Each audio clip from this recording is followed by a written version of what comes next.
At 5:11 UTC this morning, June 5, 2026, the ACE spacecraft detected a geomagnetic sudden impulse registering a 70 nanotesla deviation, the signature of a merged solar plasma structure striking Earth's magnetosphere after traveling 150 million kilometers from a single anomalous sunspot that NOAA classifies as an anti-Hale region, a type of magnetically reversed solar structure so rare it accounts for fewer than 10% of all sunspot formations ever recorded. If you rely on this channel for science that is grounded in verified data and explained with honesty, subscribing ensures that none of this reaches you late. This work depends on the audience that values it. What is unfolding right now is not a background story, it is the foreground of your day, and it has already begun. Every figure in this script was drawn from official scientific and governmental sources: USGS, NOAA's Space Weather Prediction Center, the Smithsonian Global Volcanism Program, NASA's Solar Dynamics Observatory, and peer-reviewed research. But official sources are not infallible, and neither is the human process of reading them. Before any decision is made, whether personal, professional, or otherwise, verify independently through the official channels. The sources are listed, the data is public. The responsibility to check belongs to all of us, but that is not even the complete picture. What the Aurora photographs and news headlines are showing you tonight is the visible surface of an event whose roots go far deeper than a single flare, deeper than a single active region, deeper even than the current solar cycle. What is happening above your head right now is the culmination of a chain of physical processes that began inside the sun's convective layer weeks before the first instrument registered a flicker, and it connects directly to the most documented case in modern history of a star bringing an entire continent's electricity to a complete stop in less than 90 seconds. The question the data is forcing us to ask tonight is not whether this event is significant.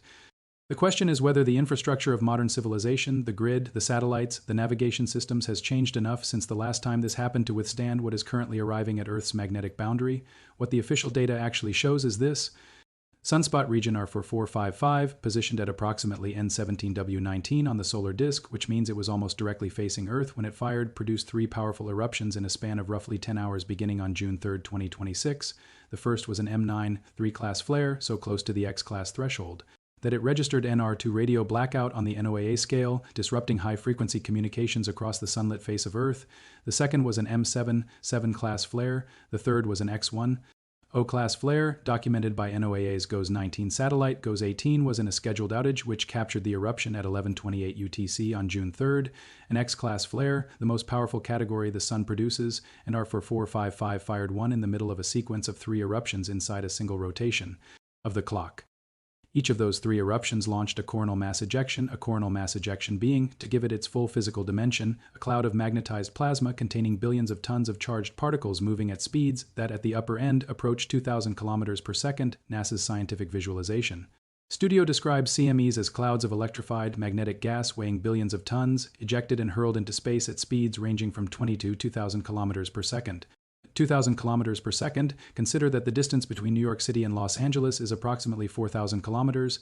At that velocity, a CME would cross that distance in 2 seconds. What was launched from R4455 was not a single such cloud. It was 3 in sequence, each one slightly faster than the one before it. And here is where this account becomes genuinely significant. The fastest CME, the one born from the X1.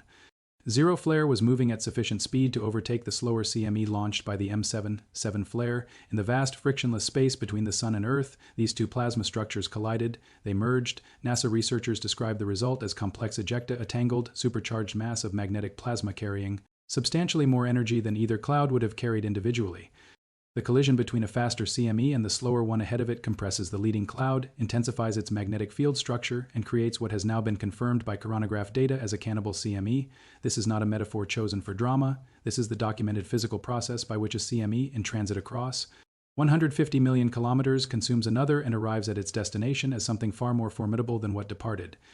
That merged structure arrived at the ACE spacecraft positioned at the gravitational balance point between Earth and the Sun, approximately 1.5 million kilometers from Earth, and triggered that 70 nanotesla sudden impulse at 5:11 UTC on June 5th. By 5:11 UTC, the structure was no longer approaching.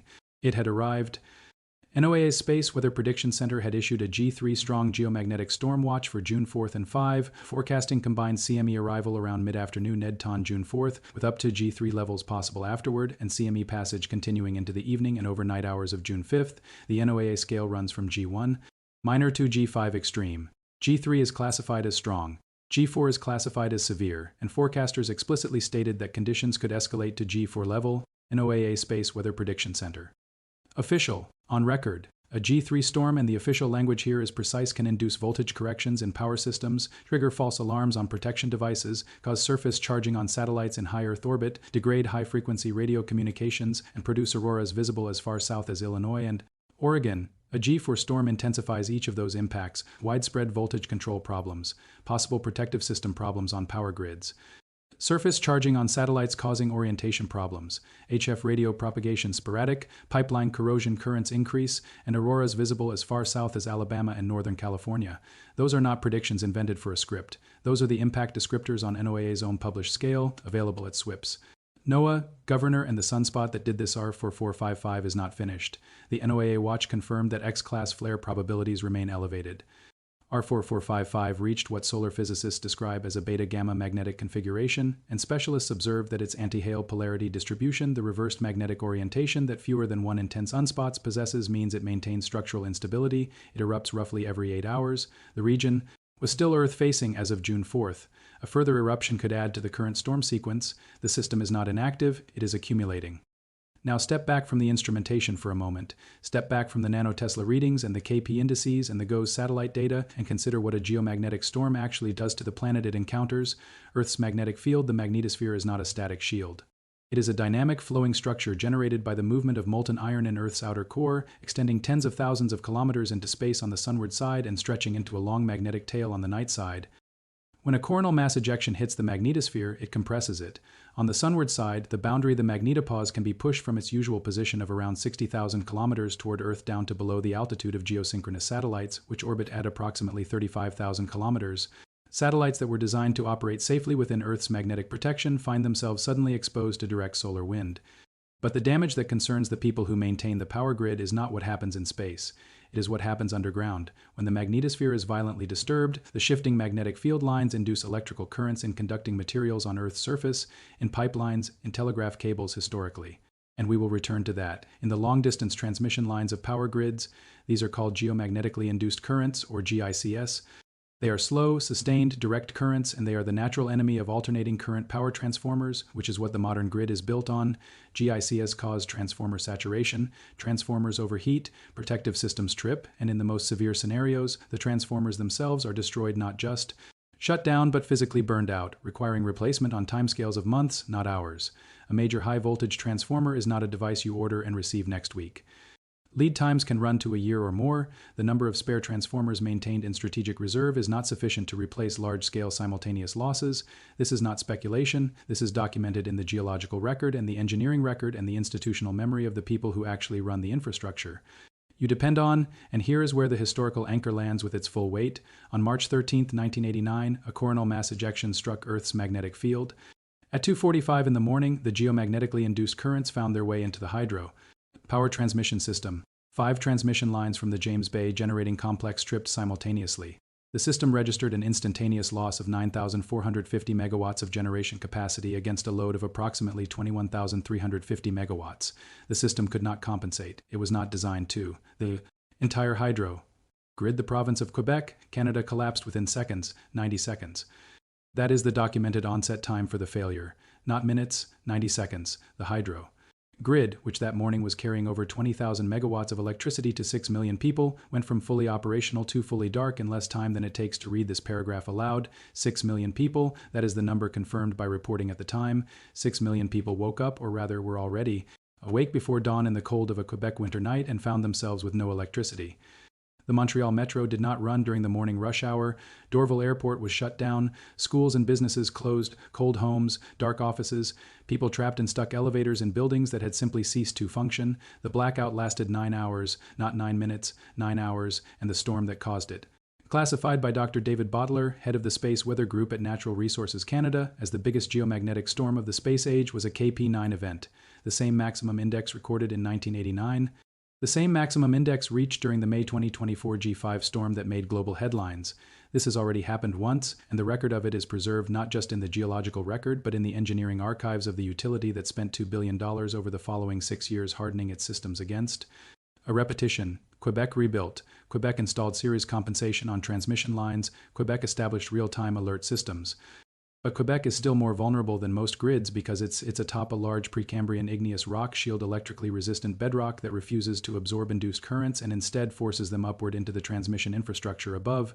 The current always finds a path. In 1989, it found the path through hydro. The question the engineers and grid operators across North America, Scandinavia, northern Russia, and Alaska, all of them operating at geomagnetically sensitive latitudes, are answering right now, as the Cannibal CME from our 4455 continues to interact with Earth's magnetosphere, is whether the improvements made since 1989 are sufficient for what the ACE spacecraft detected at 5:11 UTC today. Think about the people living through this right now. Think about the 40 million people across the northeastern United States whose electricity is generated and transmitted through infrastructure that follows long north-south corridors, exactly the orientation most vulnerable to geomagnetically induced east-west current flows. Think about the families in Minnesota and Manitoba and Ontario who have probably heard there might be some northern lights tonight and who do not know that 90 seconds is how long it took last time for the lights to simply stop. Think about the telecommunications workers who are at this moment watching real-time solar wind data from the ACE spacecraft and calling each other on phones that depend on the grid they are watching to protect. Ask what they are saying to each other. The instruments they are reading are showing this in real time, now connected to the broader system, because our 4455 does not exist in isolation. It exists in the context of solar cycle 25, the approximately 11-year cycle of solar activity that, according to peer-reviewed research published in 2025, had its maximum activity interval between August 2024 and January 2025, during which the Sun produced more than 190 M-class flares and 19 X-class flares, including an X6-3 event on December 10, 2024, with multiple CMEs reaching speeds exceeding 2,000 kilometers per second. Solar cycle 25 surpassed predictions. The CME frequency exceeded what earlier forecasts projected, and the descending phase of a solar cycle is not necessarily quiet. Active regions can persist and fire well into the decline. Our 4455 is producing eruptions roughly every 8 hours. It is currently still positioned to deliver further Earth-directed CMEs, and the NOAA forecast for June 6th includes the possible arrival of yet another CME component, the remnant of an M3. 3 flare fired on June 2nd, which could arrive on top of the lingering effects of the Cannibal CME still passing Earth at this hour. A third wave, not a separate event but part of a sequence, one clearing the path, one consuming its predecessor, one following behind, the same structural pattern that Dr. David Bottler at Natural Resources Canada identified as the defining characteristic of great geomagnetic storms throughout history, multiple CMEs in sequence, the first clearing the path for those that follow. His research, published in the peer-reviewed literature, notes that this was precisely the structure of the 1989 storm and precisely the structure of the 1859 Carrington Event, the most powerful geomagnetic storm in the recorded observational record, estimated at a density of approximately negative 1,700 nanoteslas, a storm so powerful that it set telegraph offices on fire across North America and Europe as the induced currents overwhelmed the copper wiring of the only long-distance electrical infrastructure that then existed. The Carrington Event of September 1, 1859, the single most powerful geomagnetic storm documented in human history. The Sun fired 2 major CMEs in sequence. The first arrived and compressed the magnetosphere. The second arrived less than 18 hours later and struck a magnetosphere already destabilized by the first. The induced currents were so powerful that telegraph operators reported receiving shocks directly from their equipment. Some reported that even after disconnecting the battery power sources from their lines, the solar-induced currents were sufficient to continue operating the equipment. The planet's magnetic field, disturbed beyond any level since recorded by instruments, delivered geomagnetically induced currents into every conducting structure on the surface of Earth, and in 1859, the only such structures were telegraph lines. Today, the conducting structures include intercontinental power transmission grids carrying hundreds of thousands of volts, transoceanic fiber optic cables with powered repeaters, gas and oil pipelines spanning thousands of kilometers, and the orbiting infrastructure of global navigation, communication, and Earth observation systems. The question is not whether a Carrington-level event will happen again. The question is when. The geological and astronomical record makes clear that such events recur. They are not anomalies. They are features of how stars behave, but return to today. Return to what the instruments are showing at this specific hour, because the data being collected right now, the real-time solar wind measurements from the ACE spacecraft, the magnetometer readings from ground-based observatories from Lerwick in Shetland to Kakioka in Japan to Fredericksburg in Virginia, these are the data points that determine whether the Cannibal CME from our 4455 is a G3 event, a G4 event, or something higher. And the determining factor, the single most critical variable in predicting the severity of geomagnetic impact, is the orientation of the interplanetary magnetic field embedded in the CME plasma as it arrives. Scientists choose their language carefully here, and that careful language is itself the warning. The key parameter is called BEES. It is the north-south component of the interplanetary magnetic field. When BEES is oriented northward, pointing in the same direction as Earth's own magnetic field, the magnetosphere remains relatively closed. The CME plasma is largely deflected, the storm is weaker. When B's is oriented southward pointing opposite to Earth's field, the two magnetic fields connect, or more precisely, they reconnect in a process called magnetic reconnection, which allows solar wind particles to flow directly into the magnetosphere and cascade down into the polar regions, driving geomagnetic disturbance. The deeper the southward B's, the more severe the storm. The DST index, the disturbance storm time index, which measures the ring current intensity around Earth, dropped to negative 412 nanoteslas during the May 2024 G5 storm. It dropped to negative 589 nanoteslas during the 1989 event. The Carrington event is estimated at negative 1,700. The ACE data at 3 o'clock UTC on June 5th showed a sharp particle increase, what solar physicists call the precursor of an interplanetary shockwave. The sudden impulse at 5:11 UTC confirmed the shockwave's arrival. The B's component was observed tipping south, reaching a maximum of negative 17 nanoteslas, negative 17, not negative 400, not negative 589, not negative 1,700, but the storm is not over. The geomagnetic response to a Cannibal CME is not a single blow, it is sustained. NOAA's forecast stated that CME passage would likely continue into the evening and overnight hours of June 5th. As of the moment this data was collected, NOAA and SWIPS are maintaining a G2 to G3 geomagnetic storm watch for the next 6 hours, with G for not ruled out if the southward B's deepens as the denser, more magnetically complex core of the merged plasma structure arrives. That is the scientific uncertainty the instruments cannot resolve until it happens. Monitoring is in place, detection is possible, prediction is not. The shape of the magnetic field structure inside the complex ejecta, the tangled product of two CMEs that collided and merged in the void between the Sun and Earth, cannot be known until the spacecraft at L1, 1.5 million kilometers ahead of Earth, measures it directly, and from L1 to Earth's magnetopause is approximately 15 to 20 minutes of travel time. 20 minutes is the warning interval. In the 1989 event, the hydro grid collapsed 90 seconds after contact. This is not the complete picture because the power grid is not the only vulnerable system. The satellites that provide GPS navigation, the signals that guide commercial aircraft, that position emergency vehicles, that control precision agriculture, that synchronize financial transactions. To the microsecond, these satellites are vulnerable in two distinct ways. First, during geomagnetic storms, the ionosphere, the electrically charged upper layer of the atmosphere, becomes disturbed and irregular, causing GPS signals to scatter unpredictably.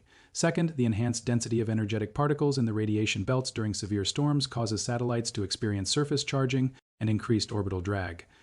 In 2022, a much smaller geomagnetic disturbance caused SpaceX to lose 40 Starlink satellites, not from direct electrical damage, but from enhanced atmospheric drag at low orbit that slowed them below the threshold for operational stability. 40 satellites, a single moderate storm event. The solar wind is also carrying elevated energetic proton flux from the X1, zero flare, a solar radiation storm that NOAA classified as an S event on its radiation scale.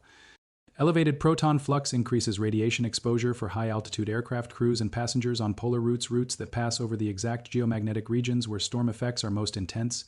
Airlines with polar route networks monitor solar radiation events specifically because their crews accumulate regulated radiation.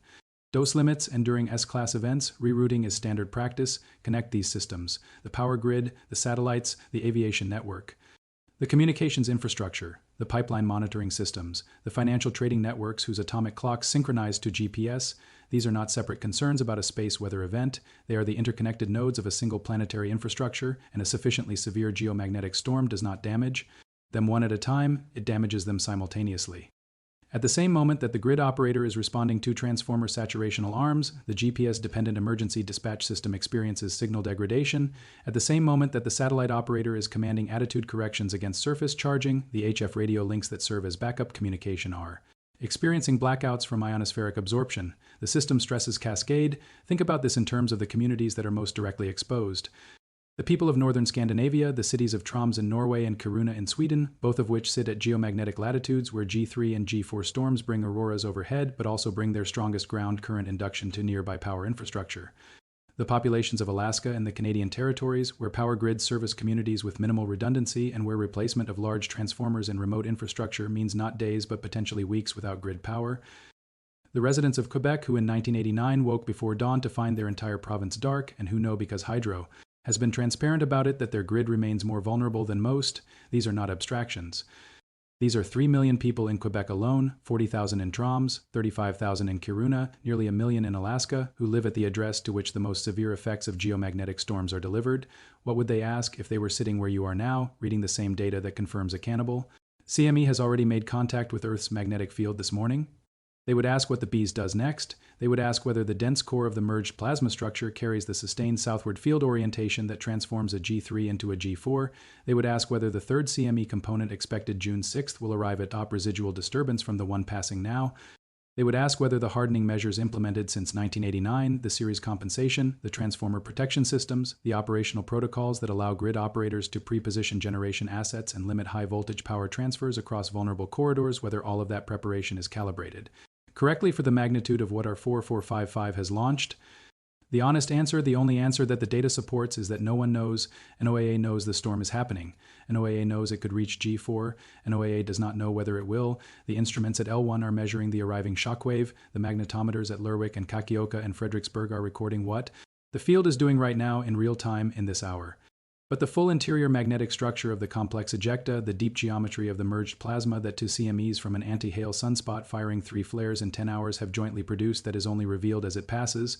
There is no instrument at sufficient distance from Earth to take a complete measurement of it before it arrives, and here is the thing about G4. A G for geomagnetic storm severe, not extreme, for on a 5-point scale is an event that has happened before in the modern era. It is not the Carrington scenario. The October 2024 event reached G4 and the grid stayed on. January 2026 also briefly reached G4. The hardening efforts are real, the operational protocols are in place, the grid operators are watching. But the 1989 event was also a G5 and the grid operators were watching then too, and the hydro system went from fully operational to fully dark in 90 seconds, not because the operators were negligent, because the physics of geomagnetically induced currents in a system sitting on resistive igneous rock with long transmission lines is unforgiving when the external forcing exceeds the design threshold. The system is not inactive, it is accumulating. Solar cycle 25 surpassed predictions. R4455 is still Earth-facing, still beta-gamma configuration, still anti-Hale, still erupting on a roughly 8-hour cadence. The Cannibal CME is in contact with Earth's magnetosphere at this hour on June 5, 2026. The bees tipped south to negative 17 nanoteslas as the shockwave arrived, and the dense core of the merged ejecta is still to come.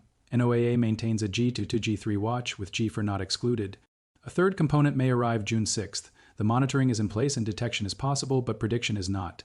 That sentence is not a failure of science. It is the most honest statement science can make about a nonlinear physical system whose critical variables are only measurable in real time. The instruments are doing their job. The question belongs to the infrastructure and to the decisions being made right now in grid control rooms that most people will never see, by engineers whose names will appear in no news headline tonight regardless of the outcome. And here is the verified fact that carries the full weight of everything recorded above. The last time a merged, multi-CME geomagnetic storm arrived at Earth, the same structural configuration that Dr. David Bottler identified as the defining characteristic of the events that brought Quebec dark in 1989 and scorched telegraph offices in 1859, the hydro power grid, which was carrying 21,000 megawatts of electricity for 6 million people at 2:44 in the morning, was completely dark at 2:45, 1 minute, 90 seconds. The difference between a functioning city and a province without electricity in the cold before dawn, and the sun has been doing this, firing CMEs, cannibalizing them, sending complex ejecta to disturb the magnetic field of a planet that did not develop its current infrastructure with this in mind for approximately 4.5 billion years. The instrumentation that now detects and measures these events has existed for fewer than 70 of those years. What the geological record holds in the magnetized sediment of ancient lake beds and the isotope signatures of ice cores from Greenland and Antarctica is the confirmation that events larger than anything in the instrumental record have happened before, will happen again, and will not announce themselves with more than the 20 minutes of warning that the distance between L1 and Earth's magnetopause allows. Tonight, the aurora is visible across 23 American states. The sky above Troms and Kiruna is alive with green and red light that the local populations understand in their bones is beautiful and dangerous in the same breath. The ACE spacecraft is transmitting in real time. NOAA is watching. The grid operators are watching. And somewhere beneath all of it, in the quiet of the magnetometer stations and the solar wind monitors and the transformer protection relays waiting to decide in milliseconds whether to hold or trip, the planet is absorbing what the sun has sent as it has always done, long before there were instruments to measure it, long before there was a grid to protect, long before there was anyone standing under the aurora wondering how long the lights would stay on.